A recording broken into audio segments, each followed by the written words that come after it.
Maintenant, on est sous. Siri, il est sous. Bransu. Parce que pour les sous, moi, il est sous. Malfa. Braquele ni show. Era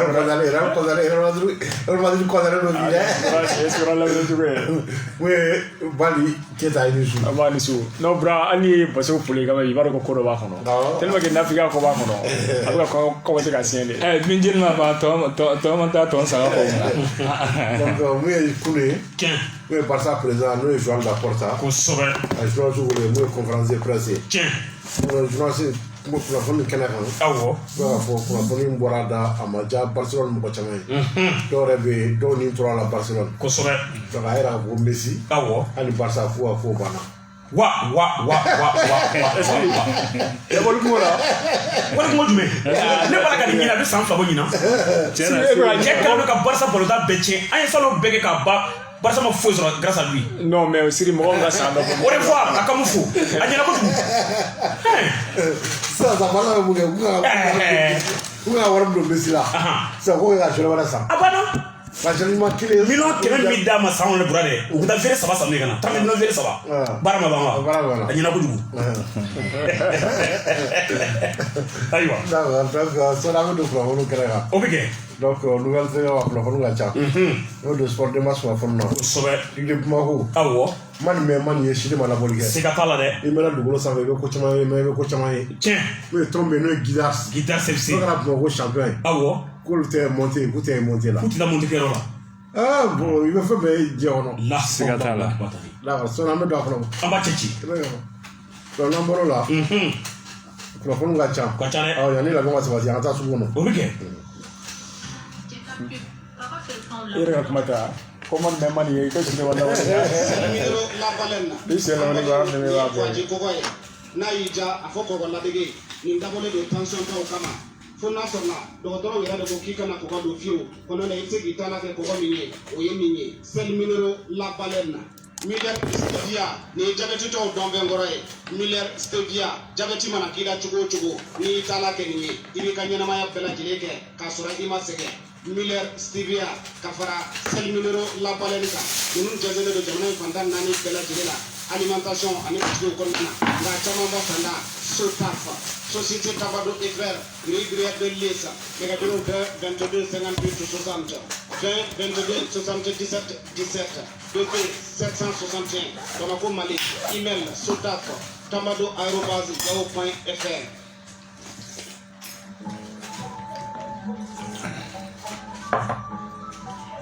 An balimaw sabu ma fɔ nka sabu ɲuman de kofɔra sabu ɲuman nin ye farafin fura gɛrɛgɛrɛ ye yiri gɛrɛgɛrɛ an balimakɛ Tangara ka bɔ Segu a kɛlen bɛ ka dɔnniya caman fara min kan fura min don fɛn min ye furudimi ye kɔnɔja banbali bɛ aw minnu na fatigue générale musow aw minnu bɛ yen ni kɔnɔdimi bɛ aw la cɛw yɛrɛ b'a la a bɛ nin bɛɛ lajɛlen jɔsi ka ban wa koko sumaya a ka jugu nin bɛɛ lajɛlen de ma furudimibaatɔ n'u ko k'i kana fɛn o fɛn don e ka sabu ɲuman dɔɔni k'a la o y'a kɛlen ye dumuni ye kaban wa min ye kibaruya duman ye cɛlakaw k'aw to nin sabu ɲuman in kan a bɛ kɛ sababu ye kulusijala ni k'a jilaja k'aw kɛnɛya k'aw kɛ i b'a fɔ denmisɛnnin san mugan diɲɛ don o don i bɛ kafe ni fiyɛ ɲɛya kelen ka sɔgɔma ani wula fɛ o ye sɛnɛkɛli sabu ɲuman i ma ko b'a la caman b'a kɛ du kɔnɔ ani jɛnɛkɔ la i sera ka fɛn di i b'a sɔrɔ hali cɛ ka Apa kasih kena ya?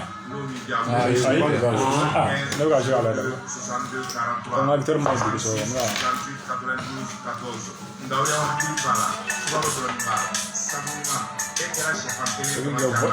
Jadi ka kerja ka voar ka fica na mata sang galo. Iya ka voar serve ka fana fica na. Alo? Bela grup sangka. Awak kami di mana dalam Sama seri fo. Ah, ça. Kalau mau kita beli pada. Qu'est-ce que l'on va là? Ayi. Mo le ba bli do ko na sa lo ko so la. Mo le ba fun ta. On est bien. On ne do. Da so na ko. Da so na ko. Ni so ba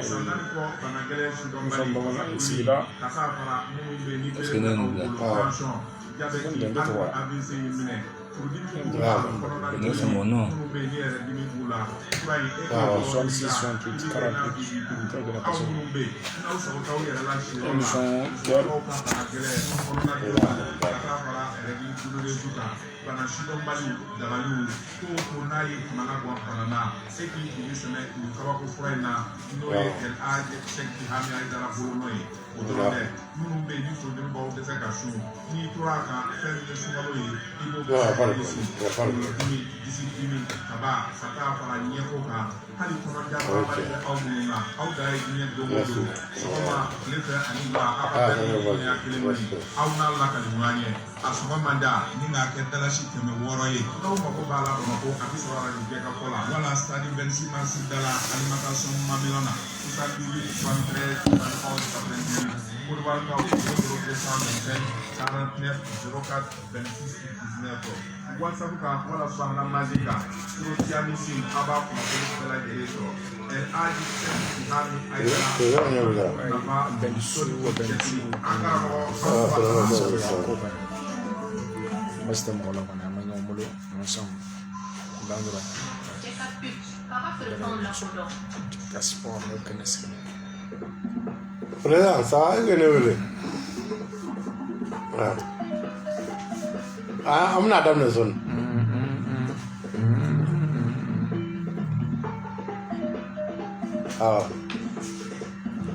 Terminal.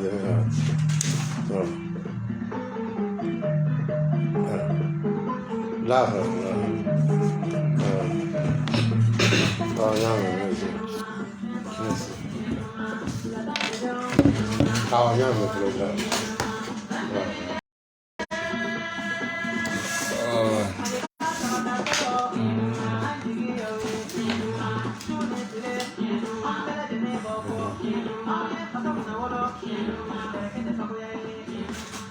An b'a fɔ a n'o jɛgɛ sɔrɔ n'o jɛgɛ fɔlɔ kosɛbɛ jɛgɛ sɔrɔ o de kɛnɛ kan tiɲɛ n'o ye Sida ni Burakole ni an ka wuli ka jɔ ani Basi Kuresi ma awɔ ni Bali Keyita tiɲɛ bi ka se ka baara nin sigi sen kan n'o ye NEM kosɛbɛ ale de bɛ ka an ka segin kan n'o ye NEM Danbele tɛ de awɔ o don Damele bi an b'a kɛ jara ye astafu Danbele don NEM Danbele ne ye layi awɔ NEM ale bɛ technique la awɔ donc an bɛ don kunnafoni na Sidi kunnafoni y'o Bura baara ma daminɛ ni Stormas kunnafoni an b'a ta fɛn min ye Irali Bamakɔ ale kɔnɔna Bura Irali sporteurs ka bataki ye nin ye donc k'u b'a da Irali sporteurs bɛɛ lajɛlen tulo ka Bura k'u ka bɔ ka ca kosɛbɛ dimanche nata kalo tile 8 10 heures waati k'u bɛ ka ɲɔgɔn sɔrɔ Irali dagayɔrɔ la Jikɔrɔni para ale kɔnɔna na donc kɔfɛ ɲɔgɔn belebeleba bɛ yen ɲɔgɔn ye nafa kɔni ka bon kosɛbɛ donc ba ni Irali sporteurs a cɛna muso bɛɛ lajɛlen fɛ ka bɔ ka ca kosɛbɛ ɲɔgɔn ba in ka taa kɛ a ko seere kibaruya sa maa min ye tɛgɛ bila la o ye Sinɛ Koro Makan ale ni Yambox n'o ye 7e vice président ye olu tɛgɛ bila papier na Irali sporteurs don k'u bɛɛ ka bɔ ka ca dimanche don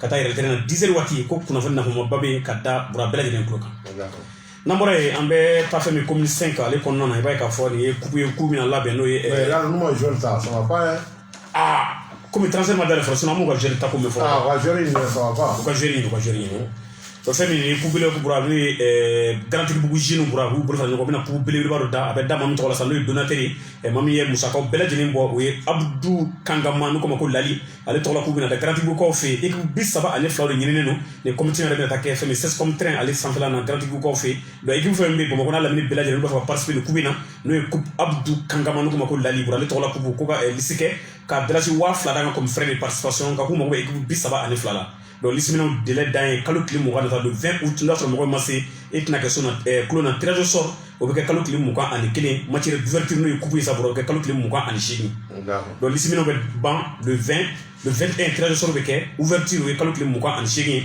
donc ni maa minnu bɛ yen n'a mago bɛ kibaruya wɛrɛ la Bura ni coupe ko in k'a bɛ se ka weleli kɛ a bɛ Kara wele ale ka numéro 72 39 39 80 ou bien Sinopi ale ka numéro 73 46 33 50 Bura ko ni maa min ye coupe ta misi kelen bɛ d'i ma ka dalasi 20 d'a kan ni maa min kɛra deuxième ye saga kelen bɛ d'o ma ka dalasi 10 d'a kan meilleur buteur meilleur joueur Bura k'u bɛɛ b'u tɛgɛ nɛmɛ kosɛbɛ Abdou Kangama n'o ko ma ko Lali ale yɛrɛ stade sportif ba ye Bura nin waati in na Bamako ni plateau la an b'a fo nin kɛnɛ ka Bura pele n'an bɔra yen an bɛ taa Faransi kaw fɛ yen Bura fɛn min association des jeunes ressortissants de Diagon Soroma Kayikaw fɛ yen nka nin waati n'o sigiyɔrɔ bɛnnen Faransi ale ma o kama ko association AJDF a président ba Gaye Ɲagate secrétaire général Moussa Condé 3e président d'honneur Ibrahim Konta président d'honneur Ibrahim Conté Bura u ka secrétaire de l'information ale Ibrahim Tanja donc u ka da bɛɛ lajɛlen tulo kan n'o ye association ye a membre bɛɛ lajɛlen Bura k'u na Badjan Droite ba kɛ min bɛ kɛ dimanche don Badjan Droite nin n'a bɛ kɛ kalo tile 8 nata a bɛ kɛ Kanja ale ni Jago ni ɲɔgɔn cɛ a bɛ kɛ faranskaw fɛ yen i b'a ye k'a fɔ u ka yɔrɔ min bɛ yen n'u k'a ma ko Créteil Pompadour a balontan bɛ k'o olu kɔnɔna na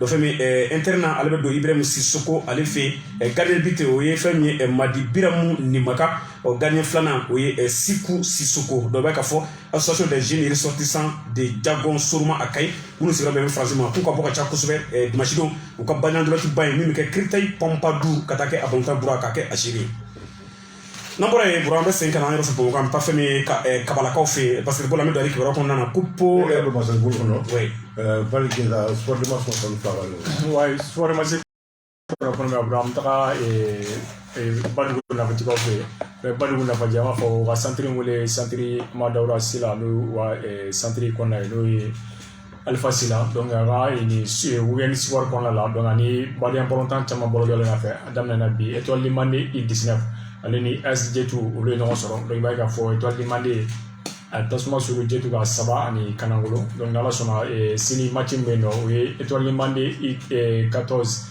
ale ni AS Polisi olu bɛ ɲɔgɔn sɔrɔ dimanche Étoile du Mande I19 ale ni FC Berté olu bɛ ɲɔgɔn sɔrɔ Umar Traoré wa Segal ya kunnafoni dama ni waati kɔnɔ a bila pile o ma Alpha Sila ka tɔn kɔnɔna la donc catégorie de la catégorie bɛɛ b'a bolo catégorie bɛɛ k'a daminɛ senior c'est ka daminɛ PB I20 I19 I18 I17 burayɔrɔ I15 o bɛɛ bɛ internat la bura ko yɔrɔ bɛ cɛ bolo plus de a bɛ 40 hectares bɔ bura sanzoro jɔlen n'i sera yen sanzoro bura ne sera k'e balontan ɲɛmɔgɔ ou bien k'i jamana in ɲɛmɔgɔ dɔ min bɛ sport kunna i bɛ dɛmɛ don a ma bura sanzoro jɔlen 3 bɛ 4 étages a bɛɛ ye so ye ɔkɔliso bɛ yen so bɛ yen et puis ni denmisɛnninw bɛna balontan kɛ bura u bɛ balontan daminɛ n'u sennankolo de fɔlɔ ka sɔn santetigi denmisɛnninw ka yɔrɔ bɛ yen mɔgɔkɔrɔba fana ka yɔrɔ bɛ yen a bɛɛ de bɛ yen wali kɔsan na u bɔra ka yɔrɔ dɔ fana aménager ka fara u ka yɔrɔ kan k'u bɛn'o fana jɔ ka fara kan bura n'i y'a ka bloc de jɔ se yɔrɔ in na dɔrɔn bloc de jɔ internat bɛ denmisɛnninw si yɔrɔ école fana bɛ yen o fana damana bloc ye terrain min bɛ yen gazon synthétique bɛ yen bin bɛ dɔ sanfɛ dɔ ye dugukolo jalan ye a ye bɛlɛ fana bɔ dɔ kan c'est terrain den 2 3 ɲɔgɔn fana bɛ yen fɛn bɛɛ bɛ kɛ yen non bura ni sera bɛtigiw b'a bolo u bɛ arabu kɛ u bɛ allemand kɛ u bɛ anglais fana kɛ depuis fitinin nin kan ka dɛmɛ dɛ e de b'a t'u cɛ dɔ la gazon b'a bolo a ɲɔgɔn foyi tɛ Mali kɔnɔ a ka gazon synthétique a ɲɔgɔn tɛ mɔgɔ bolo Mali la sira t'a la Alpha Sila an b'a fɔ Bulapele n'an bɔra yen nɔ an kɔni da se kupu jasa la le premier a final taara Bulapele an bɛ se k'a fɔ Jalado ale ni FC Lyon olu ye ɲɔgɔn sɔrɔ Bula nin kɛra jamaba ye a final fana sɛbɛkɔrɔ jara kosɛbɛ FC Lyon ale sɛbɛn sɔrɔ Jalado ka 2-0 Japi Dugule Bula Tubakaw fɛ yen nɔ ale ye kunnafoni di an ma. ayiwa an bɛ taa basketball ale kɔnɔ bura fɛn min kabalakaw fɛ lycée sportif Ben Marsi a directrice tɔgɔ la k'u baaraw bɛ kuncɛ sini sibiri don a bɛ kɛ kabalakaw fɛ bura musolakaw olu fan fɛ 16h waati AS Mande ale musolakaw ni CDB bɛ ɲɔgɔn sɔrɔ 17h waati cɛlakaw fan fɛ Kalaban Sport ale bɛ CCOD k'o bisimila commission d'organisation ɲɛmaaba Madi Diallo fédération Mali football bura ale ye kibaruyaw bɛɛ lajɛlen fara ɲɔgɔn kan ni k'u d'a ma n'an bɔra yen an bɛ to kibaruya kɔnɔ an bɛ taa fɛn min ka district olu kɔnɔna na bura nin waati in na ntolaci kɔni caman b'a la ka kɛ dɔ bɛ yen k'a fɔ an bɛ taa district 5 ale kɔnɔ olu ka championnat 3e division a baaraw bɛ senna nin waati in na an y'a sɔrɔ sanji ale ni ntolaci caman kɔni k'o bɔ a dɔgɔkɔrɔ ka sababu kɛ balontan damadɔ de sera ka kɛ bi poule C ale kɔnɔna sa BCC ale danna cɛkɔrɔ 2-1 Puc ale buruna derby ɲɛkɔrɔ kɛra 4 ani Kanangolo Play Dreams ale ye Sofa cɛkɔrɔ 1 ani Kanangolo ASSKC ale fana buruna GFK ɲɛkɔrɔ o kɛra 1 ani Kanangolo donc n'an bɔra yen an bɛ taa district 3 olu fana ka championnat 2-3 baaraw bɛ senna 9e journée mercredi don sanji ye balontanw tiɲɛ nka poule B ale ka tile 7nan ntolaciw kɛra kunu alamisa don USSK ale se b'a sɔrɔ AS Kikɔ kɛra 6 ani Kanangolo BCC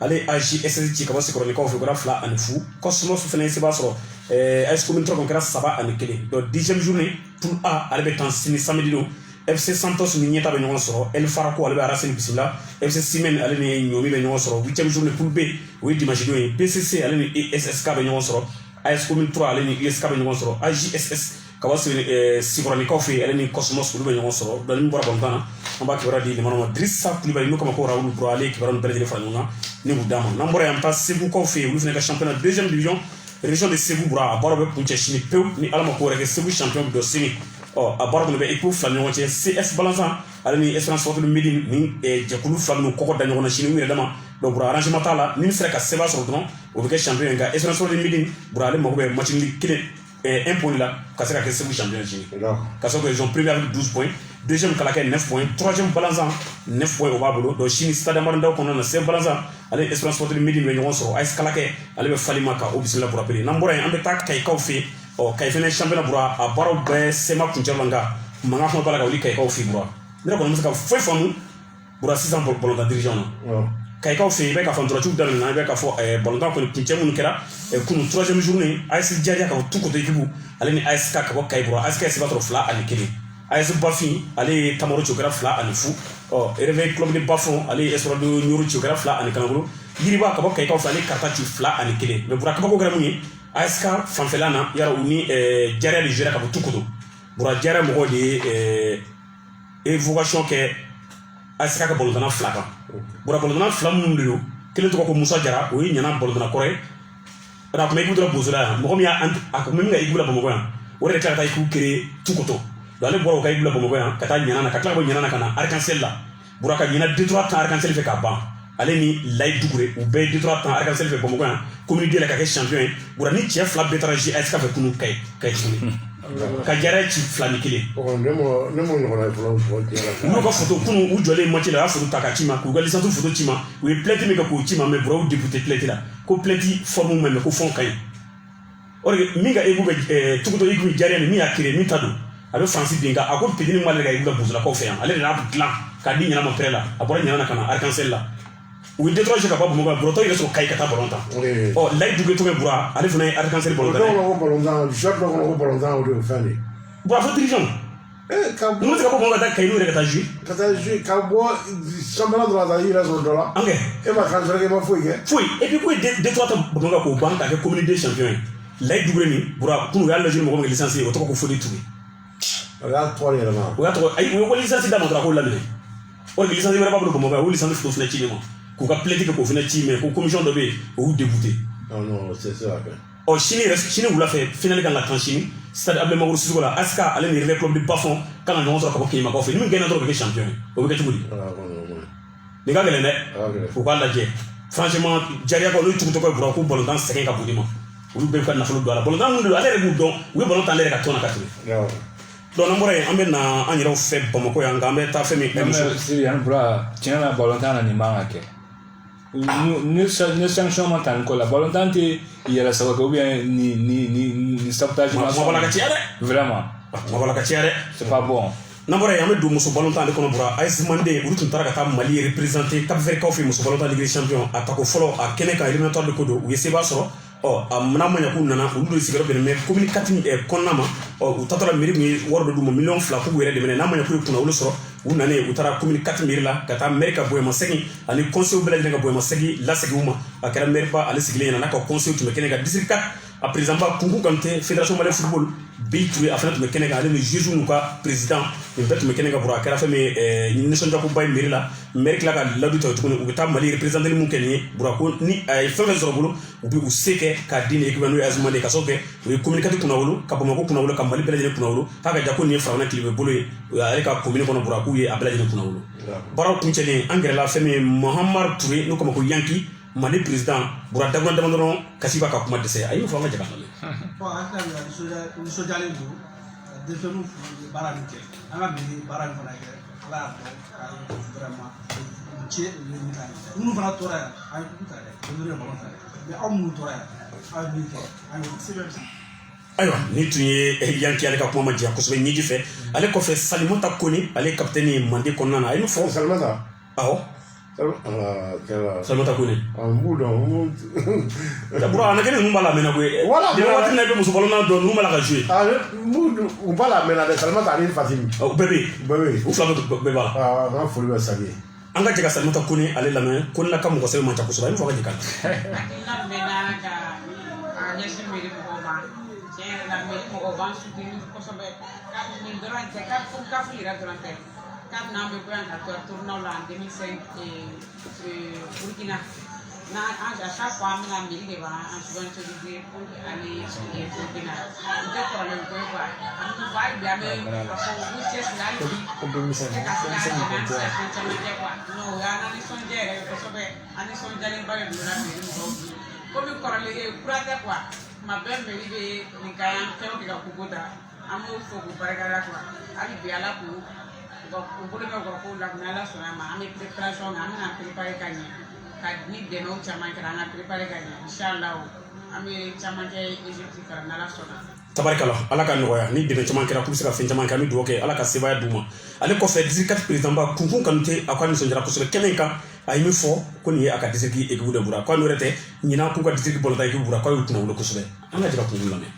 bon hakilina min na a diyara n ye a yɛrɛ y'ale émotion bɛɛ bɛɛ la musow ka bɔ a ka taa fo coupe d'Afrique zone A coupe ta o kɔrɔ sisan i bɛ di kɛ an kɛrɛfɛ jamana fɛn o bɛ yan an ka musomaninw sera k'u bɛɛ bati ni ye Mande ka niveau lajɛ ka Mande ka organisation la ko ye nin baara in kɛ an kan k'u fo k'o remercier Mande ka nin ko in an bɛɛ ye Mande ka ye parce que bi kɔni maa min bɛ se k'a fɔ a dalen bi ko il a été honoré parce que a ye fɛn minnu daminɛ ka Mande tɔgɔ la ko dɔ fara a tɔgɔ kan sisan le Mande est devenu un club international qui va relancer l'Afrique de l'Est pour que an bɛ taa phase finale na Maroc u ka se ka ɲa en tout cas aw yɛrɛ y'a ye maire n'a ka jama ka na bila Issa Sidibé la Sɛnkɛmansi fo ka na bila Mandela ninnu bɛɛ la ka na mairie conseil bɛɛ vous avez vu que u bɛɛ de accompagne anw autorité communale ninnu an b'u foli an b'u remercier u foli a tɛ se ka fɔ ka ban parce que depuis 2009 bi an ye fɛn fɛn daminɛ en tout cas pendant que niveau la n'a nan'u demander u k'a k'a ɲɛ vraiment hali bi u bɛ ka dɔ fara a kan hali bi an n'u bɛ ɲɔgɔn na an n'u bɛ ɲɔgɔn fɛ u ye engagement min ta sisan a kɛra bɛɛ ɲɛna u ko k'u bɛ Mande ɲininka n'u ye ɲɔgɔn ye u kan ka mun k'o kɛ en tout cas an kɔni content don district 4 tɔgɔ la vraiment an tɛ se ka foyi fɔ san diyara yɛrɛ de an ka Super Lions ye coupe du Mali ta Mande kɛra champion ye ka tila ka taa coupe ka qualifier ka taa phase finale la ka na n'o coupe ye ani o trophée caman bɛɛ an ka district équipe saba bɛ division olu fana bɛ jigi la an yɛrɛ an ka détour ta nin na k'a bɛɛ kɛ hɛrɛ ani baden na. ayiwa ni tun ye district président ba kunkun kanute a ko k'u wasara kosɛbɛ ale kɔfɛ maire ba Adama Berete a fana min fɔ baara kuncɛli kɔfɛ an k'ale fana lamɛn. ani u ye kurumani minnu ta an b'a dɔn kɔni na anw tɛ taa ridiculiser a Cap Vert certes balontan a daminɛ a gɛlɛyara mais a laban yɔrɔ finale kɔni ka kati bi don la kuma kɔni tɛ yen bilen tuguni an b'u accompagner nin tɛ ne y'a fɔ n ko équipe in Communicati tɛ tuguni Mali yɛrɛ tɛ tuguni farafinna de don donc n ye mun fɔ tuguni Communicati la an tɛ ɲɛmɔgɔ ye nka an bɛ keleya fɛn bɛɛ bɛ daminɛ Communicati de la yan kurumani min taara n'i y'a jateminɛ Mali kɔnɔ la ni Mande bɔra la tɔ b'a ye n'o de kɛra ka diɲɛ farafinna kubu fɔlɔ fana ta n bɛ se k'o de fɔ i fɔ Mali kɔnɔ yan nɔ anw ka accompagnement kɔni a tɛ kɛ nin foyi fiyewu sisan de n'an kun jɔlen don an bɛ boli sisan de n'an bɛ boli an bɛ dɔ fara a kan de ka olu dɛmɛ pour que diɲɛ bɛɛ ka bɔ a dɔn minnu diɲɛ bɛɛ ka bɔ a kalama wa an b'o kɛ inshallah. Inshallah ala ka nɔgɔya ni tun ye Adama Berete Communicati maire ba ale kumakan bɔra n'an bɔra yen an bɛ don Ligue de Bamako ale kɔnɔna na championnat 2e division Ligue de Bamako a baara kuncɛra pewu mercredi don a ye n'a sɔrɔ champion tun donna ka ban 3e journée et dernière journée Africa Foot ale ni AFE ɲɔgɔn sɔrɔ AFE se b'a sɔrɔ 2-1 o waati filanan Guidars ale ni Jara ɲɔgɔn sɔrɔ bura ka da tulu la ka da jaba la 2-3 baara kuncɛlen i b'a ye k'a fɔ Guidars kɛra champion Bamako o b'a sɔrɔ u tun kɛra ye déjà nka kuru kelen fana farala kan kuru 6 trophée bɛ taga d'u ma u bɛ kɛ Bamako champion ye nka bura rebondissement o baara kuncɛlen pewu i b'a ye k'a fɔ Guidars degeli karamɔgɔ Ousseynou Guindo a ye dama siɲɛ k'a fɔ ko malheureusement san banna ale kɛra champion ye ko nka a ka équipe Guidars bura k'u tɛna taa monter kɛnɛ kan. an kɔni vraiment nin ko nin ne dabala quoi ne yɛrɛ ma se ka nin fɔlɔ diɲɛ la ne ka ballon t'a kun jumɛn na. Bravo ni on appelle ça du sabotage. e ye dɔ de ci. u b'a ballon tan kun jumɛn na ne b'a fɔ ko u ka ballon tan kun jumɛn na. mais et pourtant kelen bɛ to k'a fɔ a ka interview kɔnɔ ko Guidars k'u ka objectif c'est la formation a b'a fɔ kuma bɛɛ dɛ mais e b'o dɔn u ye minnu ci n'u taara D3 la u bɔra olu bɛ cogo di. u ye minnu jigin D3 la. D3 la fɔlɔ. olu ye minnu ci n'u jiginna D3 la. on appelle ça de la sabotage. u ka jigin D3 la u ka taa D3 la. Bura bɛ fɛn dɔ f'i ɲɛna Mali balontan surtout ligue kunda club ninnu fɛn dɔ bɛ yen n'i b'a fɔ k'i bɛ club dɔw contre la u k'a lajɛ dɛ Bura sélection nationale catégorie inférieure cadet junior a fɛn o fɛn mana na i bi étranger de kelen k'a fa u mana kɔrɔbaya dɔw sɔrɔ jamana bolo baara de don a bɛɛ bɔ nin kun na ɲɔgɔn de la Guidars dɛ AFE dɛ ka Mali denmisɛnninw k'u privé u ka droit la ka taa jouer Mali national fɛ o y'a gɛlɛya fɔlɔ ye a filɛ nin ye Bura jeune clan kelen bɛɛ ye étranger de ye ko Guinée ye min fɔ ko parce que ko u caman bɛna bɔ k'u bɛna feere u bɛ feere ni Bamakɔ yan nɔ club minnu bɛɛ ye denmisɛnnin fili Bamakɔkaw ye yan n'olu tun ɲinɛ Bura tɛna den jouer u bɛ musaka min sɔrɔ a tɛna fisaya o somɔgɔw ma o tɛ gɛlɛman ye u tun y'a f'u da la après kunu sɔgɔma Guidars Bura k'u ye sɛbɛn furakɛ officiellement ka taa déposer la k'a fɔ ko olu sen tɛna ye monter la ɲina trophée dilen kɔrɔ o kɛlen champion ye ligue mɔgɔ fana u ye ɲɔgɔn ye kɛ bi wulada na an tun b'a kɛnɛ kan an taara bɛlɛfo tilala u tilalen u ye kibaruya min sɔrɔ ka fɔ an ɲɛna ko u ye match tun ma homologué fɔlɔ u tun ma mɔgɔ tɔgɔ ci fédération ma donc u ye Guidars ka match annulé ka classement kura kɛ ka AFE kɛ champion ye u b'o tɔgɔ ci fédération ma ni ala ma ko kɛ lɛli o tɛ kɛ ka Mali représenter an ko kun jumɛn na ASC sariya jumɛn ka k'o kɛ. I jɔ Guinasse ka match kɛ cogo di. K'u y'olu annulé. donc o bɛ jigin 3e division na. bon sanction ma ta fɔlɔ k'u ye o document di commission discipline ma o bɛ tila k'o trancher mais o kɔni ye point minɛ o la fɔlɔ ka point bɛɛ minɛ o la fɛn fɔlɔ yɛrɛ min ye bura bɔlɔntan na équipe ka point bɛɛ minɛ o cogo la ten mɔgɔ ma évocation k'a kan plaidement don a contre la a ma kɛlɛ kɛ ka match cɛ i bɛ 3 points minɛ équipe la cogo di i bɛ dalu jumɛn fɔlɔ texte bɛ jumɛn fɔ o la 3 points minɛ mɔgɔ la cogo di fɔlɔ o ɲininka ka kɛ fɔlɔ.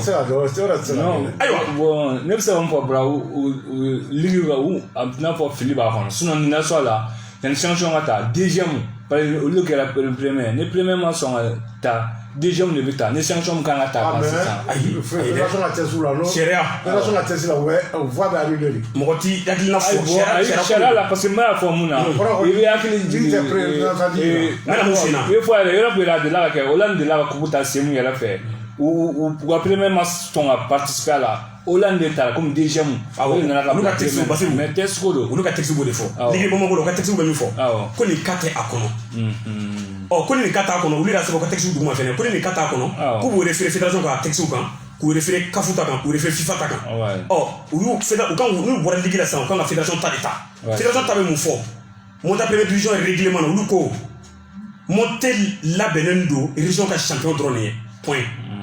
Non, les représentants des champions, mais des régions, mais le champion des régions. Fédération ka texte b'o fɔ mais ligue ma tali ko ma ligue k'olu taara CAF la don a bɛ n'a fɔ k'u pan fédération fɛnɛ kunna o de kɛ i kan ka taa par état ni ligue ta t'a prévoir i bɛ fédération lajɛ n'o t'a prévoir i taa CAF la ni CAF t'a prévoir i taa FIFA la. non o ye sariya de ye dɛ n'a hakilina tɛ dɛ sariya.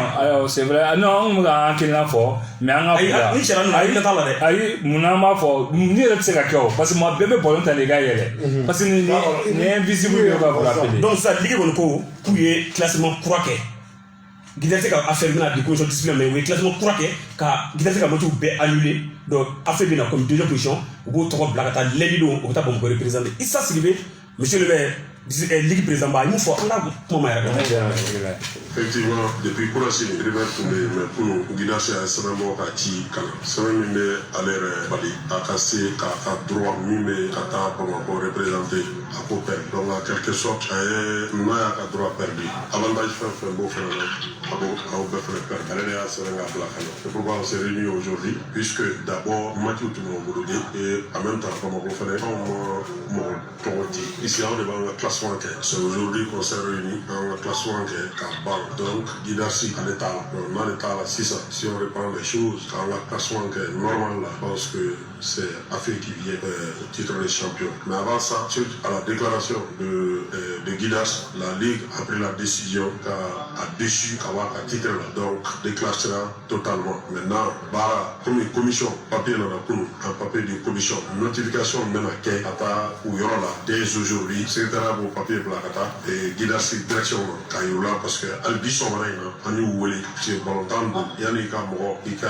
hali n'a ye sɛbɛn kɛ en toute sportivité kun min y'a bila a la k'a ɲini k'a dɔn an n'u y'o kuma kɛ hali bi sɔgɔmada in na ka représentant tun bɛ administrateur n'o ye Wadi ye na travailler sur ça donc an y'a ye argument kelen minnu b'u bolo joueur bɛ taa test la joueur bɛ taa yan dɔw man kɛnɛ dɔw bɛ taa vacances la pour être parce que an ka compétition an y'a yir'u la an tɛ tulonkɛ la yan si Guinasse a vocation ka na de pour s'amuser au niveau de la Ligue de Bamako nous sommes là pour la promotion du vrai football et de l'éthique sportive au respect comme au point donc dans ce cadre Guinasse a été déçu de son titre et les autres conséquences vont suivre après parce que le dossier a Blara commission Gaboloka fɛn fɛn kan ka bɔ Guinasse ko la vous le saurez dans les jours à venir merci. alors président y'a mɛn fɛnɛ titre kun dira directement don min na championnat kun cɛra k'a fɔ ko Bamakɔ champion don titre dira ma ayiwa monte fɛnɛ na sɛbɛnfura bɛ min fɔ ko champion de bɛ taa aw y'a sinsin sariya jumɛn kan walasa ka se ka u nɔnɔ bila a fɛ a bɔn komi anw de b'an ka championnat organisé tout ce qui se dit ailleurs là ni ligue ma mɔgɔ tɔgɔ bila ka taa e bɛ taa fédération tɛ mɔgɔ di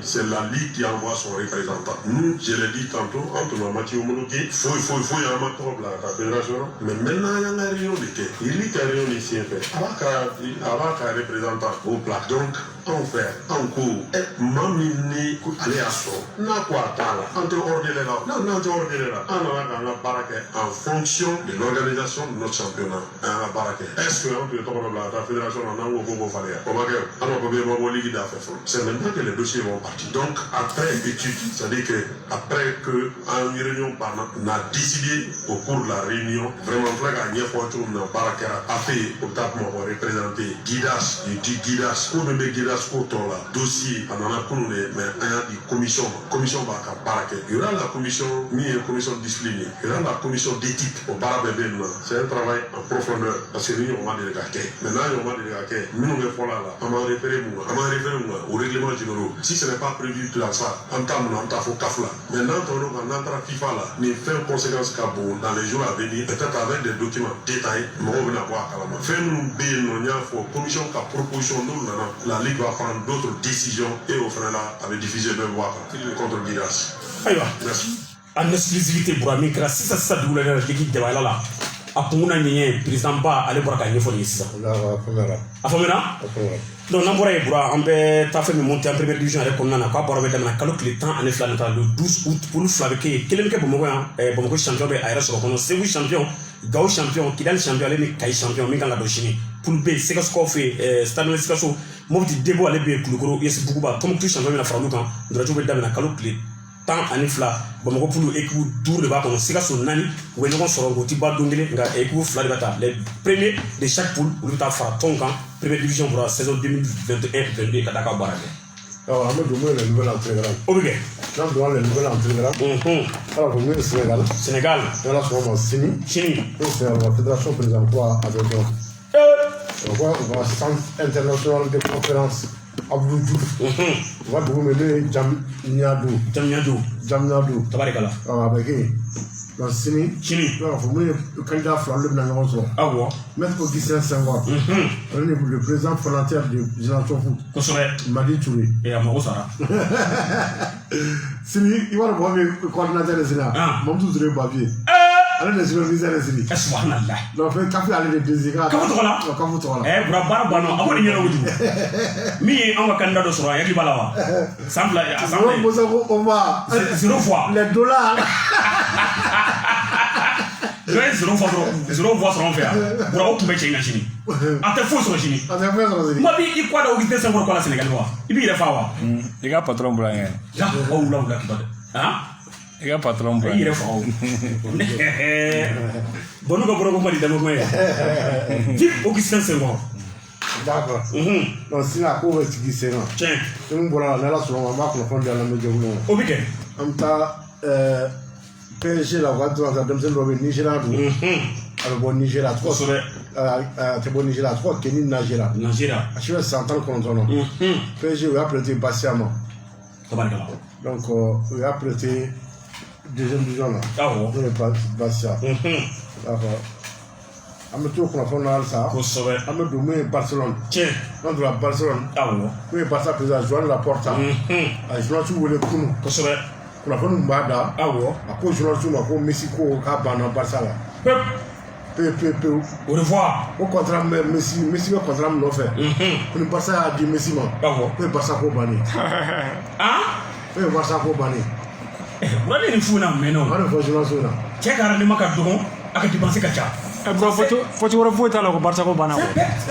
Barça en danger o tɛ Barça ko bannen non tiɲɛ yɛrɛ la o ma kɛ n'o kɛra fana Real Madrid ko bɛ ban ko ne ye contrat di Messi ma ko tiɲɛ la ko Barça ko k'a y'a nɔgɔyalen a bɛ ci Barça sponsor dun bɛ ka baga Griezmann ma ko de nɔ don o de ye Messi talen Griezmann nana n'a ye Barça la wa o de bɛ contrat d'a ma wa a taa dɔn de sera an ka segin kɔ ka segin kɔ bɛ 5 ans ou bien 6 ans maa bɛ se ka bɔ Barça kɔnɔ ko ka Messi to yen k'a ka taa fo diɲɛ ka wuli o y'a daminɛ depuis sɔgɔma fo wula fɛ o ma se ka bɛn a la cogo si ka d'a kan a ka musaka bali ka bɔ wari tɛ kɛsu la Barça bɛ fight la a ka taa mun ye PSG o fɔlen mun ye PSG président ye ale ye Messi wele mun ye Neymar awɔ a ye Messi wele ayiwa mun ye Angel Di Maria o fana ye Messi wele tabarikala o ni Messi kumara awɔ Messi ko k'u ma ko a y'u ka kuma mɛn ayiwa ko n'ala sɔnna k'a bɛ taa PSG la ale kɛra bana ye PSG la San 50 millions d'euros d'amont. Par an. A te Barça ta 50 millions d'euros par an. Ay ben a can Barça ta. A te Barça ta bore. En Barça ta 40 millions d'euros. Barça ta 70. Ay 40. A 70. Ana ka magamo be farala ga. Oh, na abchano we. Bra Paris. Aga mutu yela. Messi be se ka fenya ma yable. Gunu me go disiba de la. Barça ki a foka. Bra olu dora ma wole de. Kala nyina ko fona ya Messi wole. John. Ni. Real Madrid. Madrid ke. Ay rata. Ay nya wole. Aga te la rata. Ay rata foko bola biso malana ko no bola ko te parti. Ay an rata ale fesa. Ule ni ke ni chati ko kuma de. Ba ka passer pour la soulager. Ata.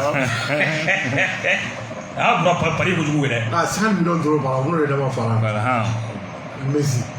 Messi c'est mun ma yable. Mais bro boro ni nyebe feno la sans contrat.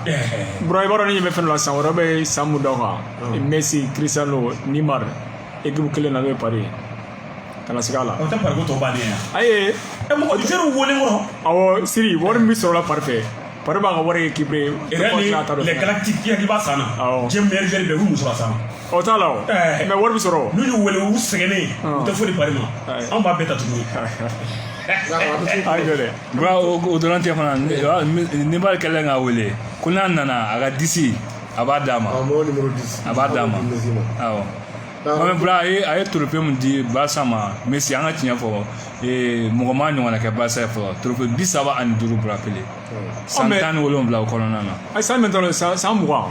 Aw sa mo me aga ay mu ya ay jertité mu ya ke Barça ko nana. Fengena. Jawaru. C'est aga légende do.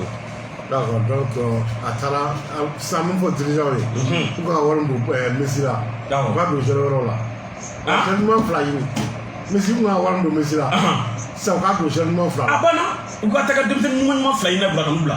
Ouais, elle est à la haut et Dortmund. Ah bon? Barça m'a avec caché là. Papé ça, papé. Aïe, on va pas là. T'es solo. T'es solo. Ça comment on va checker du ballon na kelema. Après la fin arrêt me diblé. Papé ka wara no verser million d'euros par an, ya no damo. Na 30 papé. Parce que ta ko 35 damo. Non, na 30 damo abena en mais c'est la chose il be carré. Il faut garder. Atita ok. Voilà, soit dit modi Messi va. Ou quoi on clanger du 35. Ah, le 35 ni papé là. Barama bawa. Ah. Moi je me demande à la qui réalité. C'est imminent. Et ya no nyimne. Nyela nyela. Nkwa pe awo fo nyela me nyela nyela. Imminent la bi. Aïe. Là, livraison officielle. Tiens. Le coup par la Juventus. Ah bon. Elle est Santos. Le Brésil toi ou Benacola. Aïe. Attaquant me. Tiens. Il y a besoin Santos ça. Ko sore. Dem sendo à 3 kilo George. Ah bon. A Chile central Corona. Avec 27 matchs de Santos Versalo. Ko sore. A Picheki dans 3 phases décisives. Onyena. Nous jouons à 104 millions d'euros. Tabarikala. Dans la cour à Bana. Aïe. Nous tout un homme. Voici nous attaquant vedette. Nous Arikan. 28 ans. Ko sore. Nous voici notre tout un homme Arikan nous voyons là. Quel est à prendre à boulot là. Nous Arikan attaquer un entraînement là. On va entraînement dans la cabine l'élite mais tiens. L'entraînement va attaquer avec quelqu'un. Ah, on va faire City la City. Et on va faire ça. Oh mais à présent avec avoir Gela. Ko sore. City ma. Ajodo. Oh 175 millions d'euros City road. Duranga jodo. Daniel Levy. Na te jere glan ni taw taka glan awa san pour den de fode. Ujo. Donc on a c'est officiel le coffre de Bana. Ko sore. Aston Villa doit vraiment là pour Jacques Grealish. Tiens. Là je ça me voit en là. Ah bon. Là c'est City là. Là c'est 117 millions d'euros là. Le jeu le plus cher du championnat anglais. Non, tu peux. Le Paul Pogba. Paul Pogba tag là 105 millions d'euros. Pour what you want c'est le foot au China. Le Liverpool va Chelsea va na faire. John Over. Attends, Lukaku Sage. C'est le Lukaku de nous. Ah, on le Lukaku. Allez kai. Oui, Pays-Bas. Pays-Bas. C'est officiel le gouvernement Bana. Pep. Mais fédération hollandaise de football. Ah bon. Il y a pour la Liga Foko, ou entraîneur pour la Yaso. Luis Van Gaal. Asignaso Sambi Oro année pour l'instant. A connu à l'équipe ta 2000-2001. À ta 2012-2014. Tiens. Avec la 3e mondiale 2014. Ah ouais. Donc il y a ta avance jusqu'à la Coupe du Monde 2022. Tabarikala. Mais Luis Van Gaal. Donc Al Sameto qu'on a fait là. n'o ye PSG gardien bɛ yen n'a tɔgɔ Alphonse Areola n'a si bɛ san 28 la a ye kɔ don Paris Saint-Germain la kosɛbɛ a taara West Ham la o y'a ta prêt avec option d'achat Areola an bɛ segin ka na Afrique an bɛ na Côte d'Ivoire Côte d'Ivoire an b'a la fɔ ka tɔn min n'o ye Asec Mimosa u ka président ba n'u ka conseil d'administration président n'o ye maître Roger Oyen a ye kunnafoni di journaliste ma ka fɔ a ka section football président n'o ye Bakari Kone n'u b'a fɔ ma Baki ni Côte d'Ivoire président kɔrɔ don k'a y'a bila ka bɔ a place la k'a y'a gɛn ka bɔ a place la i ye Buradugu ne kɔni bɛ min fɔ sponsor na dirigeant bɛ équipe la i tɛ fɛn sɔrɔ i tɛ fɛn di u gɛn mandat kelen mandat fila aw gɛn a tigi ma se ka sami ka denmisɛnnin yɛrɛ kumakan duman t'a la dɛ aw gɛn o de fɔ a Baki a gɛn ma de tɛmɛna kan an filɛ dirigeant bɛ tɔn min na fɛn tɛ ka sɔrɔ foyi tɛ sɔrɔ fo don o don kuma ka wajuli kɛ mɔgɔw kun ka mɔgɔw cerveau salo nkalon k'u gɛn aw gɛn ne b'a fɔ k'i bɛn na k'i bɛn de don a bɛɛ don dɛ n'a ka dirigeant tɛ élection kɛ dɔrɔn k'u gɛn awɔ Baki o de fɔ a donc Baki u y'a labila o ɲɛna u ko assemblée dɔ bɛna kɛ le 22 août kalo kɔnɔna la ko senfɛ u bɛ section football président kura kosɛbɛ k'u b'a désigner ayiwa maître Roger Oyen a y'a kunnafoni di journaliste n'o ye Ukraine u ka entraîneur n'o ye Andrei Shevchenko a fana y'i kɔ don équipe nationale la a ɲɛna u yɛrɛ u qualifiera fo Euro quart de finale la quart de finale o cira Angleterre fɛ 4-0 kosɛbɛ ko journaliste ma ko ale ka contrat k'a banna yan ayiwa donc ko ale kɔni y'i kɔ don équipe la contrat bannen kɔrɔ k'ale san 5 de kɛ a bɛ équipe nin kɔnɔ ko san 5 kɔnɔ a ye baara min kɛ k'a ma dogo mɔgɔ si la a ye kubu dɔ sɔrɔ wa a kɔni a sera k'u lase jɔyɔrɔ ɲɛnamaw la mais a ma kubu sɔrɔ dɛ n'u ye classement ɲuman sɔrɔ ka fisa dɔɔni a ko k'a bɛ fédération président fo a bɛ joueur fo ka sélectionneur fo n'o kunnafoni di journaliste ma an bɛ t'o kunnafoni na halisa entraîneur ka ɲɛ bura i bɛ trophée dɔ di club ma dɛ ni fɛn tɛ di cɛɲa ni parli ka ɲɛ i kan ka bɔ yen dɛ ɔhɔ an bɛ to kunnafoni na mun ye Real Madrid n'o ye Marca a ka tɔnkun bɔli la non bɔra i kana laada wuli légende bila ɲɛ sinon i fana ayi kɔrɔ ni légende yɛrɛ sera toujours légende ayi tabarikala n'o ye Real Madrid légende Real Madrid kosɛbɛ waati na wulilen bɛ Kylian Mbappé 200 millions d'euros kosɛbɛ k'o proposé Paris Saint-Germain Mbappé a ye tigɛ bila sɛbɛn na a ka ɲi u bɛ 40 millions d'euros b'o d'a ma c'est prime de signature Mbappé a kɛra bana ye n'a taara yɛrɛ la san o san 25 millions d'euros b'o d'a ma Buradugu a ka teliya a ka teliya 25 millions d'euros hali Messi tun bɛ 70 de ta Barça fɛ sa Barça man d'a ye il a yɛrɛ de ka d'a ye a ye Bura kana kɛ ten dɛ bɛrɛ t'o fana ni Messi ka 70 yɛrɛ 40 mana d'a ma ka 30 d'a ma kɔfɛ bɛ 70 yan ba bɛ yɔrɔ min na bi bi in na hali ni Messi ka 70 d'a ma nimisa t'a la awɔ denmisɛnnin don Siri wari de tɛ Barça kun gajɛ dɔnni min sa u ka nin tilankɛ proposé a ka sira jigin a kana Siri a to yen a bɛ taa légende de fɛ yen an ka taa tabarikala min ye Aston Villa n ye kunnafoni kɛ ka fɔ ne ye Jack Grealish n'o y'a nɔbila joueur ye u y'a sɔrɔ ayiwa Aston Villa u y'a kunnafoni di kɛ k'a fɔ u ka jɔnsan n'o ye Jack Grealish donc a tɔgɔ Léon Bailly a si bɛ san 23 la kosɛbɛ a bɔra Bayer Leverkusen na donc a bɔra Bayer Leverkusen na u y'a san 30 millions d'euros jamaïcain de don u y'a san 30 millions d'euros kosɛbɛ o dun de ka ɲi n'i ye wari sɔrɔ i fana bɛ joueur ɲɛnamaw de ɲini o de ka ɲi dɛ o de ka ɲi mais ka joueur feere k'o wari tila dirigeant ni ɲɔgɔn cɛ i k'u ka monument ko kɛ o ma ɲi dɛ mun ye Real Madrid mun ye Vincent na n'o ka promotion bɛ yen Musulayi ko nin waati la ko Real dirigeant ko Dabu ye sunɔgɔtu ye wa défenseur central fila u y'a bila ka taa o kɛra ani Sergio Ramos kosɛbɛ k'u bɛ défenseur central ɲini na nin waati in na payi Villarreal défenseur central bɛ n'a tɔgɔ Pau Torres n'a si bɛ san 24 na ko nin waati in na Real wulilen b'a nɔfɛ nin waati in na Pau Torres o kana Mali la an ka défenseur d'u ma 60 millions d'euros ko Real bɛ k'o proposer Villarreal ye Buramugu kana an ka défenseur d'u ma légende Real Madrid poste fɛn bɛ yen nɔ a bɛɛ doublé dɔw yɛrɛ vice champion d'Afrique a b'a fɔ Mali la an b'a d'u ma ayi an ka taa Guinée-Bissau Idem bɛ yen n'a bɛ jouer Dijon n'a tɔgɔ Mama Baldé a tɛna yɛrɛ to deuxième division na yen nɔ a ye la première division na wa a si bɛ san 25 la Mama Baldé a ye san 4 contrat signé 3 olu yɛrɛ sinu ni PSG u bɛ ɲɔgɔn na ayiwa o y'an baramɔgɔ ye n dun ɲɔ donc an bɛ to kunnafoniw na o bɛ kɛ Ah, face à moi. Ah, ouais.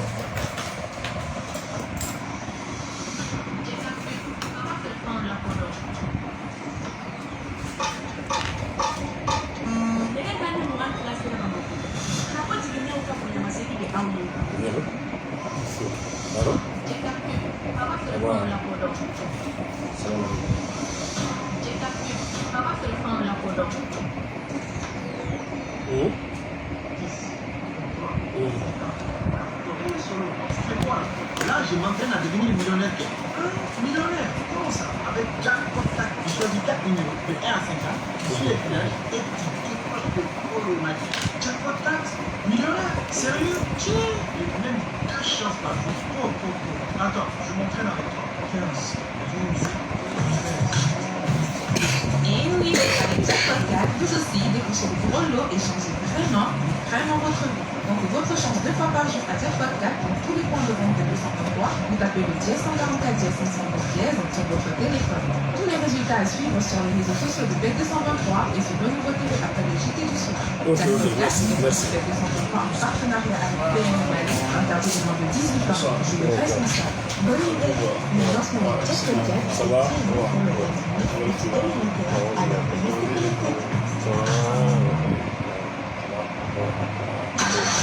C'est le son d'une aventure qui démarre.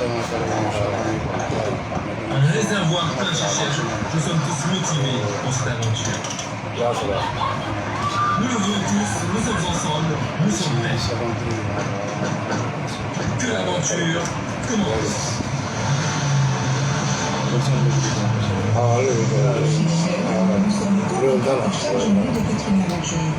Cette aventure commence par la bonne quantité de notables pour rendez-vous dans notre station plus proche, obtenez la quantité payée et démarrez votre aventure. Pour participer, faites le budget avec 2000 francs. En plus, on va rappeler au numéro suivant. Nous sommes réservés en 2100 francs. Il faut que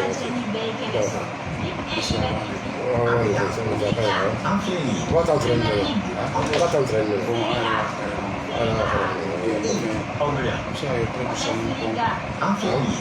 Sana ukitaka kuishihina anga bonita jama na jenye rofe mitero ku championnat ball UEFA Champions League pour s'éliminer na championnat plus pour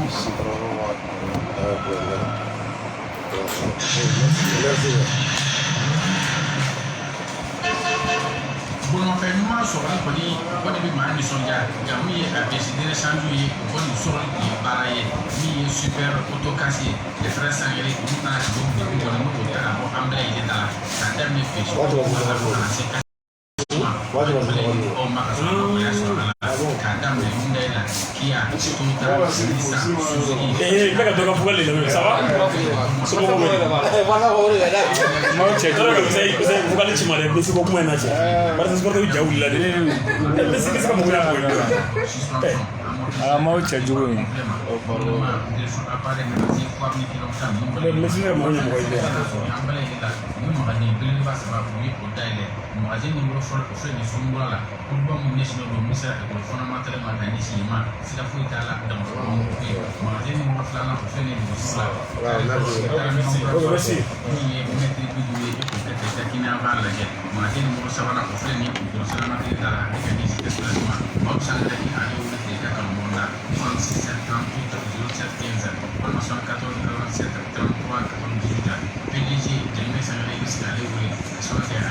Super autocasse, les frères sanglés, allez dans la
50 la masala ni ko ka barkada ko sobe masala ki baldo na here ko chama ba barkada ko bigege na gira ko chama ko na ba barkada sika tala de pati na ni fo ne du ma fa jan kena mi da ko no awo ay joni du to fa na fele fode ba ni na fa ya fa du no ko sobe masala ni masala ni awo masala ni ba fo bena be ala dron ko du no chelo ala dron ko du no ko sobe aka jiga o lu do ko du no na o chi ala ka jiga doni ala ka jiga do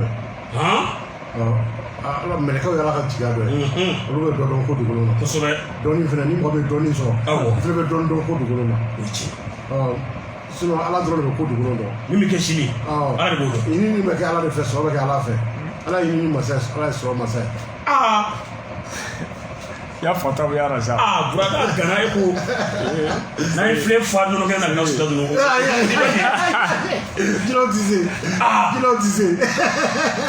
amene bomre modo be na bona tamatize do blina mo mina ka to ka do modo la bora jaka se dize mo lu se mo bre dize o jaka dize te yere be fe to kono le iju mo dize ala tu ko me to ko bomno on to she blima on to ka do no to kono le somatize subhanallah ala dron be se ya fatta ya raza mai musa nabila fe frauna a to ngelo de ba fa na ko dem na ka fa bi ko sobe ko de ko bna wulo ko wulo sans ko sela frauna don ba yoyi doni mo ko doni ke yo fa na sa ko ngo fa na yawo frauna fa maternité a o créé muso digiso frauna da créé de la maternité don ngelo ka fa na ko dini wulo kuma sela awo a maternité que ni mo muso be tigiza e ta maternité la ni de la che aba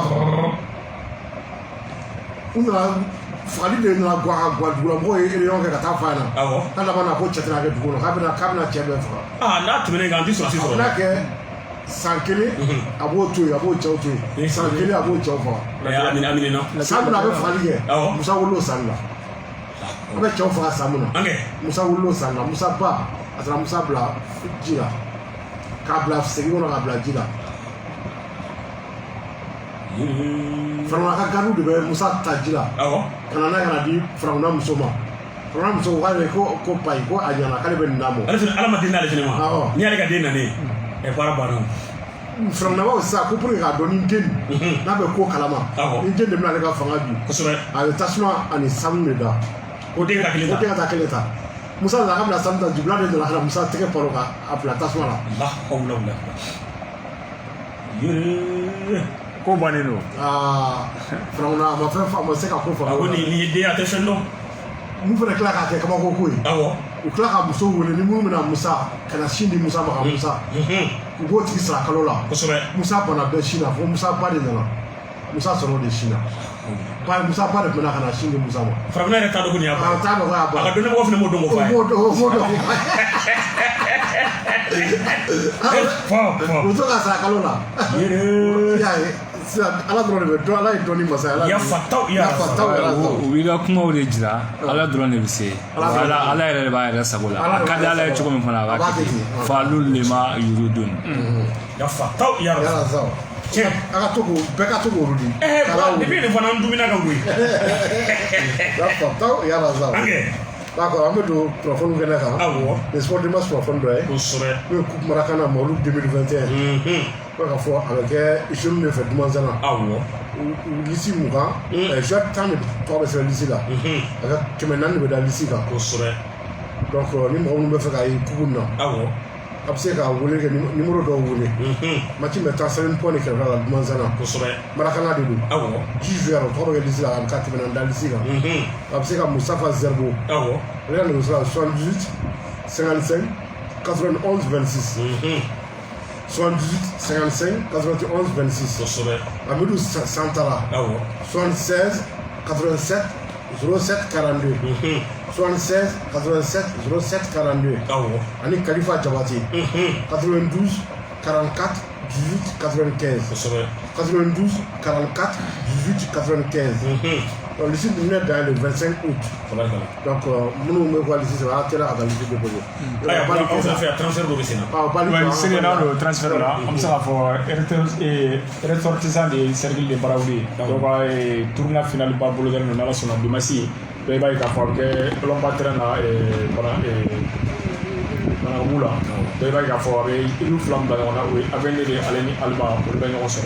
Jorna Diallo et Morgan Silver. Il faut la prendre pour Dumassi. Il va y avoir attaquer pour Chéret. Aya bura ya foto kuna femi la mo fona bese na femi mali kona stade ko mo ko le kan ta mali représenter la ligue des champions des clubs africains ko nana binga FC ale fene baro dem ka mal biwle den to bale dolati bala o sport stade do momar tonate kono binka oni detroit do to yoni se ba to kan fla ani kanongolo do bura stade bo ko ni watina ko ko tege fan kaptu e bura stade ko nana bi bolo na ta ani kile wulu na folo tal gene on joueur Abdraman Traoré Erba avant centre de Elsiba ali nana Ibrahim Touré FC ala kilo ko wala fene nana bra ya ma to ya jero tika jeni ko ma bra ka meri baka ibu meri jero babo musa jero ko verni sar su bala ka bele ama e ki wala be bula tu ya jero e to de kai donc Mohamed Chérif Traoré ale yeska défenseur pour ale ko fi yaw sewo ka bo fene se kala Guinée Conakry Fodé Mori Berti AS Ben avant centre Boubacar Aïdara AS Médine Sikasso ko fi Mohamed Niari Boura international malien Mumbe génération foot la Dakar gardien bitu ale ni Soumela Sempar ale défenseur central Boura Kounda la Mzadou tuna aéroport la mutaroka minonda so de ba ko fi Tiafla kuna ci stade fe nyina ale ko fi Moussa Diakité ale fene international 2002 atumbe Boubacar 2015 ale fene be Cheikh Keita ale fene malien mi Sénégal ko fi ale fene nana Djimoussa Traoré U17 mu Coupe d'Afrique ta Jonas comme la mu gabo ko fi ale fene be do bolo tan ani kile stade kalme ko ulu tan watina kana renfort ake kasoke o ga bolo do tara do fono kanga so sira kan watina kata jamana ko asa ko joro yi o ga joro yi ne pour le temps on est joueur de dos surtout les champions on ka poste triplé asa ko joro yi concurrence ga ke poste ko la na ta o na ta ko ne en global do to do kan ne la Pascal Jané ça te sera ko fa de no so on va faire ça on club Pascal Jané ko ko de la dala o comment la tout ça là na confirmer les gars ça te sera no so ko do ta so ya ya diner dota assurer son no Channa Mali kala azla de kala merantene sigatala no wala fa antene sur le genre no donc kana azla fo ta ko fe ni mon niveau tanga mo wota niveau bo kana fo ta kana kla kana ti to ko dam da ko gemoni o gemo o mai ko do so wala kedu e ma binga ya ka staff renforcer mo ko ka jiri do mesa binga o li Ousmane Guinota ali da ko mo ga équipe entraîner wa jiri do mesa voilà. D'accord, donc on met trop basket pour nous. Mais il faut basket dame. À quand à Cameroun. Quand on parle de sport là, il y a un millier. Ok, c'est encore le client, tant que l'on là. Table à client, moi, nous voilà là. 17 au 26 septembre. C'est là. Donc pour aller à Cameroun, Cap-Vert, en Kenya. C'est pour donner là. Pour B, Nigeria. Vainqueur zone 6, en Mozambique. Pour C, Sénégal, Égypte, Gabon. Tiens. Gabon, je vais pour D, Mali, Côte d'Ivoire. On est pays invité. Où qu'on est États-Unis et où qu'on est États-Unis, bro? Comment vous allez? Premier de chaque tour, le qualifié quart de finale là directement. Le deuxième et troisième, le barrage, c'est pour la quart de finale. D'accord, donc Afro-Basket avec Cameroun du 17 au 26 septembre. Donc, un manager doit finir pour Akaba. Il va être forfait, mais pour la Chine, nous, Mamadou Sissi Massa, aller du Bassi pour le Nacor. Depuis que le club de Montagny est le plus gros, aller les Drissa Traoré, aller le latéral gaucher, AS Douane pour le Braoué, sans clé contrat signé avec AS Kotoyo de Congo Brazzaville, Conti à Montferré, sans clé contrat signé. Mamadou Sissi Massa, aller Drissa Traoré, AS Douane. Ah ouais. Oui, ça il est contrat signé. Amadou Sinaï, aller Mekara Mali, championnat meilleur buteur avec 19 réalisations. Et Watina tout puissant Mazembe, on va capisser sans fait. Voilà ka ayro ni on do ok alors le tour pour la première donc le championnat européen de Canada le Europe championnat de Tania là sur ma signé le France va Ligue 2 aller 3 journées par madame le signé tiens c'est le 13 quand aller me chauffer amatique là voilà mais quand il faut de quand deux ou 2-0 17 Amiens aller Kevin Amiens venait quand 1-0 2 17h, Auxerre allait ni Ajaccio. Moi je fais un Auxerre quand on a gagné 1-0 ou 2-1. 17h, Dijon allait au Rodez. Dijon kan ka kɛ 2-1 normalement. Tabarikala. Contre Rodez. Ayiwa. 17h Dunkerque ale ni Niort. Niort est favori en déplacement. N'a ma kɛ nul bɛ gagner 1-0 2-1. Awɔ. 17h Grenoble ale ni Guingamp. Kosɛbɛ. Guingamp fɛnɛ favori. Guingamp kan ka kɛ 2-1. Awɔ. 17h Le Havre ale ni Paris FC. Le Havre kan ka gagner 1-0 2-0. Kosɛbɛ. Et 17h Pau FC ale ni Toulouse. Awɔ. Toulouse fɛnɛ favori en déplacement. Kan ka gagner 2-0. Et 17h Valenciennes ale ni Nîmes. Awɔ. Nîmes fɛnɛ favori en déplacement. N'a ma kɛ nul Nîmes bɛ gagner 1-0 2-1. O ɲɛna. Donc n'an bɔra yen sa b'a la ko France ka Ligue 1 a première journée fɛnɛ tubabu kɛra bi. Monaco ale ni Nantes u tun bɛ 1-1 na mais match kuma ban fɔlɔ. A banna 1-1 na. A banna 1-1 na. Awɔ. Donc sini ni m'a fili 14h match kan ka daminɛ 14h de. Lyon ale ni Brest. Ayiwa. Voilà. Parce que heure la sa 14h tɛ. 2h de temps ouais. 15h. 15h. 15h ouais. Ayiwa. 15h. Le match doit être 19h là. 19h. Tout le monde a PSG. 15h Lyon Brest. Sini. Awɔ. Donc match la Lyon est favori. Ayiwa. Lyon ale kan ka gagner 1-0 ou 2-0 contre Brest. 19h 3 Paris Saint-Germain. Awɔ. PSG fɛnɛ favori kan ka gagner 2-0 3-0. Et dimanche. Allemand ça tena ya banane no. Dimanche 10h. Rennes Lens. Ayiwa.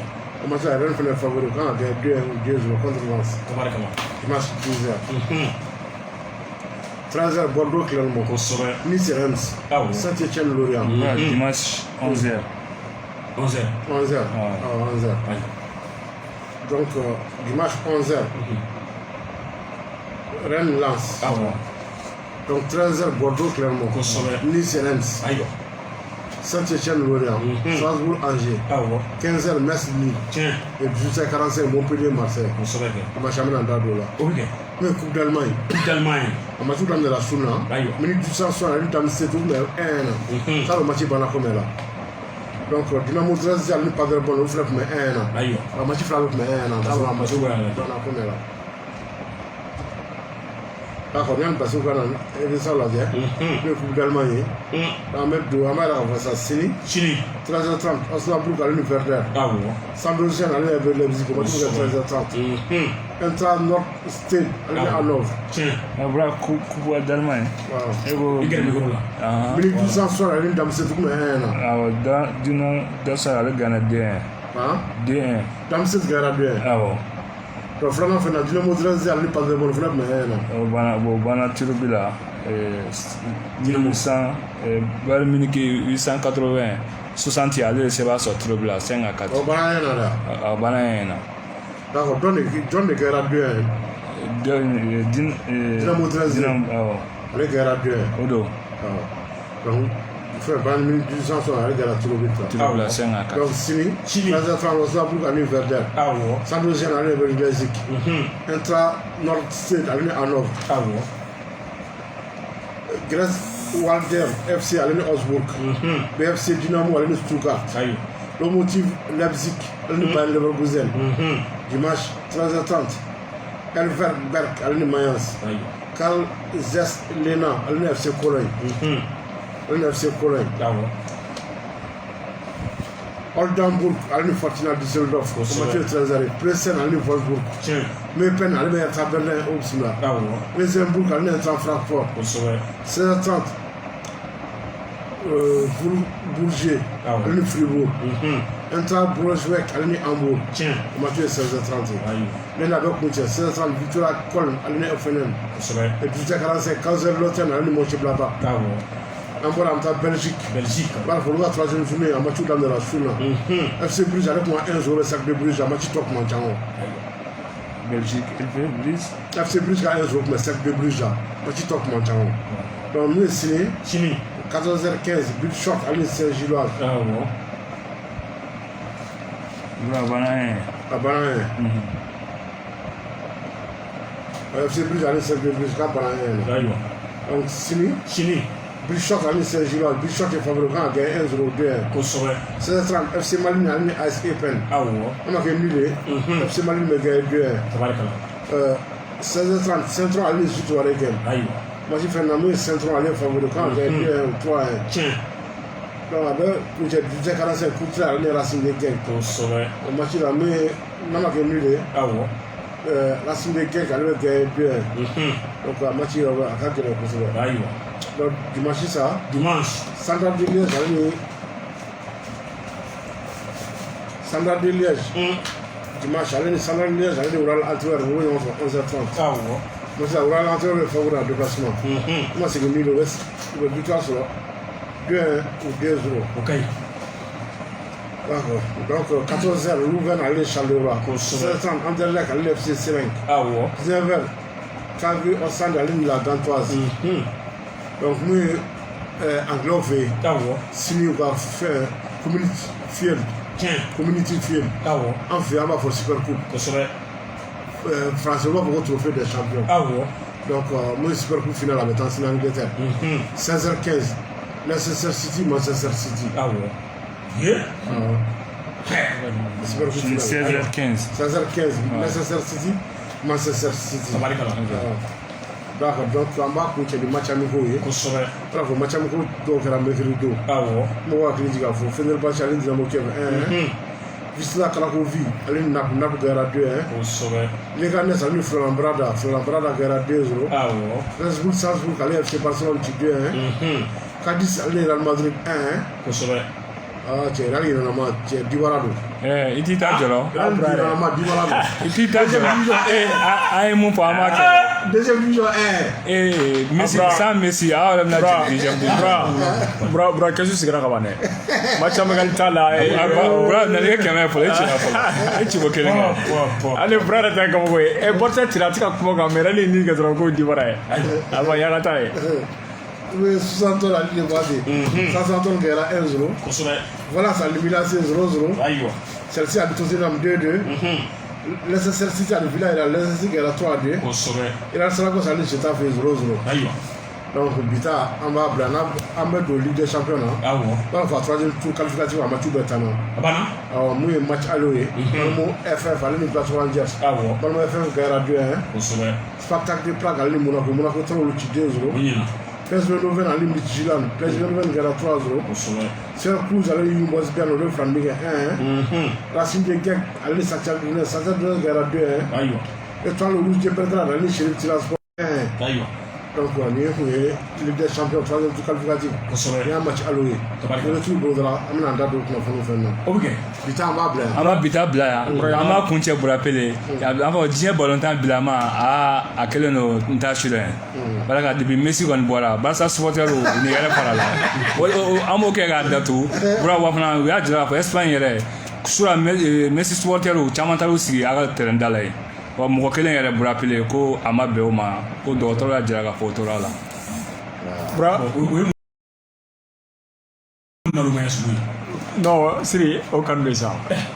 Bra yɛrɛ ka bila Bra yɛrɛ n'a ka numéro cɛjuguba in sigilen bɛ yan. Barisa a tɛ foyi sɔrɔ ɲina o. Bra yɛrɛ ka bila ko Papa Keita tɔgɔ la kubu dɔ dalen don kɛɲɛbagaw fɛ yen a finali tun kan ka taa sini mais kunnafoni dira ma k'a fɔ ko finali bɔra a dɔgɔ kɔrɔ k'a bila waati wɛrɛ la Amadi Fofana ni b'aw ko Kevin donc a ye kunnafoni d'a ma nin waati la ko don n'a nataw la a bɛna match labɛn kunnafoni mana bɔ a la kɛɲɛbagaw fɛ yen an bɛ di mɔgɔ. An bɛ segu dugu bɛ taa France ko tɛrɛ kuma dɛ. Kosɛbɛ. Ɛsɛbɛ président ka foli b'a ye. N b'a fo. Fédération des jeunes vice-présidents an b'a fo. Awɔ. An fa an bɛ le studio pension du forum a bɛɛ kɔnɔ ten. Burulayi. Executive président Burulayi an b'a fo. Kosɛbɛ. Banu Magaji Bernard Sabi. Cɛkɔrɔba. Foli b'a ye. An bɛ Ture Bavier Noël Legra ye. A bɛɛ Dakar. Waati la a bɛ Dakar an ka foli b'a ye. Kosɛbɛ. Kasim Kulubali an b'a fo. Awɔ. Contribution président Sala Babi. Cheikh Kanté Kayidigi président. Kosɛbɛ. Mun kan tɛ commission d'organisation Ligue de Bamakɔ. Awɔ. FC Bari Andisi 4 président an ka foli b'a ye. Kosɛbɛ. Ça c'est le Ligue de Bamakɔ président an b'a fo.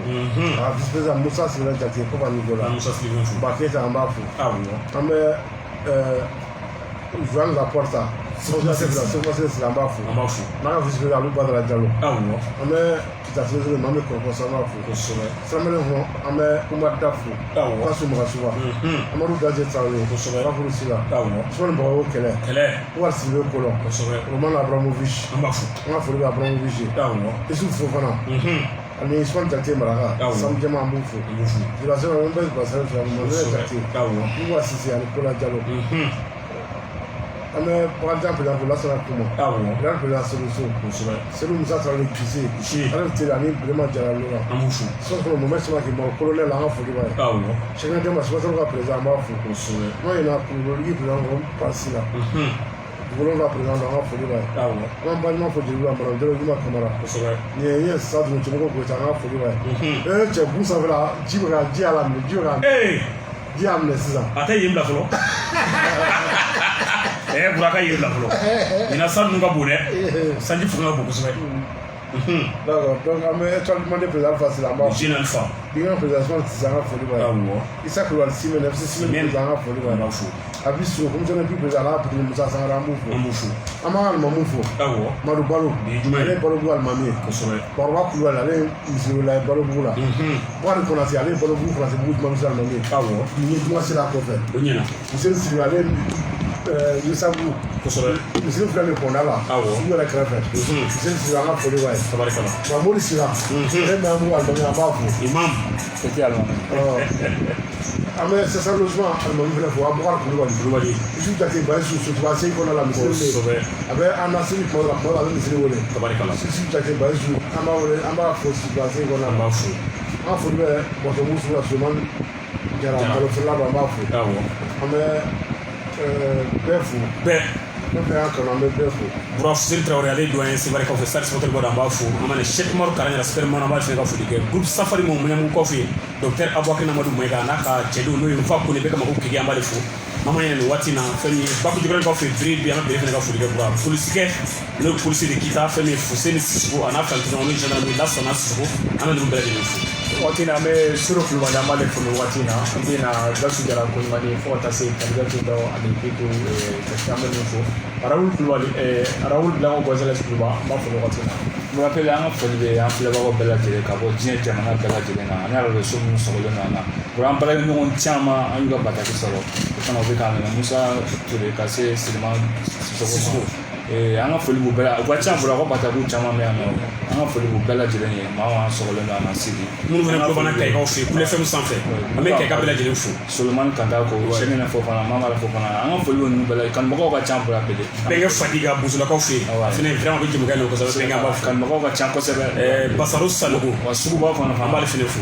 Abdou Kanama an b'a fana ka fo. Mɔgɔ ye mun bɛ k'an lamɛn kanubagaw b'a la parce que an ni Sangebugu la a tɔgɔ Mɔdu Sangare an ka foli bɛ nem ale nana n'o foli sɛbɛn ye an b'a fo à l'occasion de la journée panafricaine des femmes l'association des femmes pour le développement de Burkina la communauté du Sud de Congo a l'honneur de vous demander de bien vouloir prendre part à la conférence débat organisée le 7 août à partir de 15h à la mairie de Burkina Nord.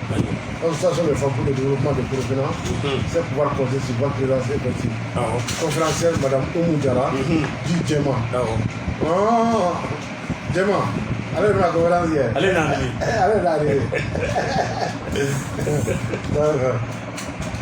Bisa apa berapa? Waktu sih lah. Même para jalan.